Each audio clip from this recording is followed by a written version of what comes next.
Bienvenue de Moravi Rabotai, j'espère que vous allez bien, que vous avez passé une bonne semaine, une bonne journée Bezrat Hashem. Je voudrais partager avec vous aujourd'hui une histoire que j'ai entendue il y a quelques jours, une histoire magnifique. Alors, il y a une famille qui vient de Toronto et il y a plusieurs enfants et dans les premiers, il y a deux filles, la première et la deuxième. Et la pauvre, la première fille, le temps il passe, il passe, il passe, elle n'arrive pas à trouver de mazal. Elle n'arrive pas à trouver de chidour. On lui fait des rencontres, on lui fait des, elle rencontre des garçons. À chaque fois, elle veut, lui, il veut pas. Elle veut pas, lui, il veut. Pas de mazal. Et malheureusement, le problème, c'est que sa petite sœur, le Zman, il avance. Et elle a un petit peu plus de demandes. Et la pauvre, la grande, elle a eu énormément de peine. Elle est venue voir mon père. Elle est venue voir le Rav. Et elle a dit au Rav, Rav, je sais que normalement, je peux bloquer. Parce que d'après la halakha, une grande sœur ou un grand frère, ils peuvent dire non, je veux pas, il y a des règles, c'est moi en premier. Je fais quoi, Rav? Quoi, ma petite sœur, elle va se marier avant moi? C'est pas que je lui en veux ou quoi, chas shalom, je lui en veux pas du tout, mais faut me comprendre, Rav, je souffre. Et mon père il regarde cette jeune fille. Je lui dis, écoute ma fille, tu vas être mévatérette, tu vas accepter, tu vas aller au mariage de ta petite sœur, et tu vas danser comme si que c'est ton propre mariage.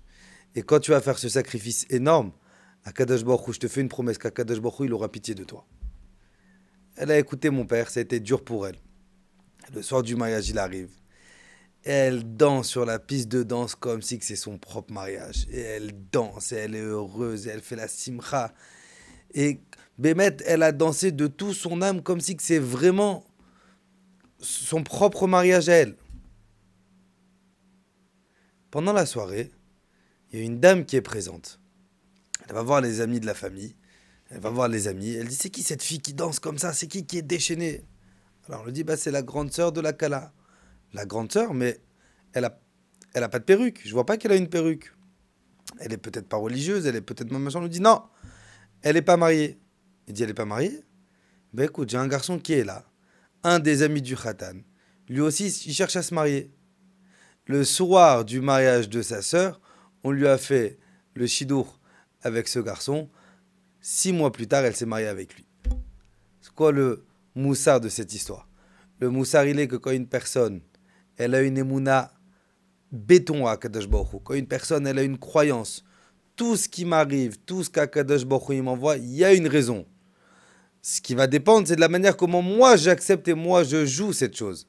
Mais si je fais confiance à Akadosh Baruch Hu et que je suis mes vatères, que je laisse passer pour le prochain et que je m'annule pour le prochain, Akadosh Baruch Hu m'ouvrira toutes mes portes. Bezrat Hashem, je vous souhaite à nous tous qu'Akadosh Baruch Hu nous ouvre toujours toutes nos portes. Bezrat Hashem, une excellente semaine, une excellente journée et qu'Akadosh Baruch Hu nous envoie Mashiach, Tzidkenu Rabbi Amenu. Amen.